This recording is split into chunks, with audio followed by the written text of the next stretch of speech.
Does having kids really make us happier, or is that just a filthy, filthy lie?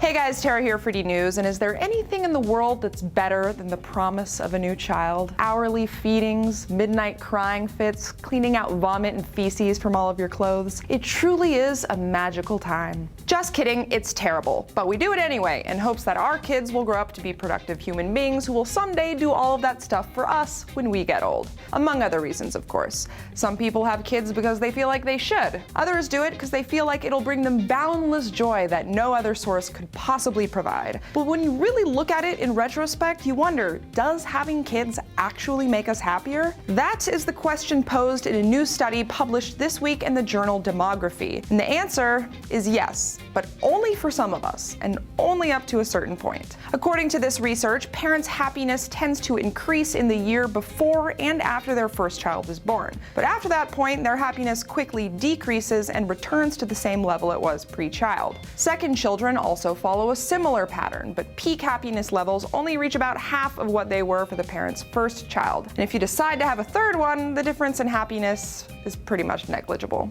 Of course, that's not to say that having a third child isn't a joyous experience, but researchers believe it could just be a product of parenthood becoming less novel and exciting by that time. Or maybe it's all the extra pressure that having 3 kids puts on your resources. It's also possible that an unplanned pregnancy becomes more likely the more children you have, which brings its own share of stresses to the table. What's interesting is that the study found that when it comes to having children, women tend to experience more happiness than men. But they also have steeper drop-offs during the year after their first child is born. After a few years, those happiness levels taper off, and men and women become pretty much the same. But there are a few other factors that also influence this. Parents who are educated and older, between the ages of 35 and 49, are shown to have the most positive response to their first child, and they tend to stay happier for longer once that child is born. By comparison, teen parents actually experience a decline in happiness both before and after the birth of their child. And researchers believe this could be at least part of the reason adults are now choosing to postpone having children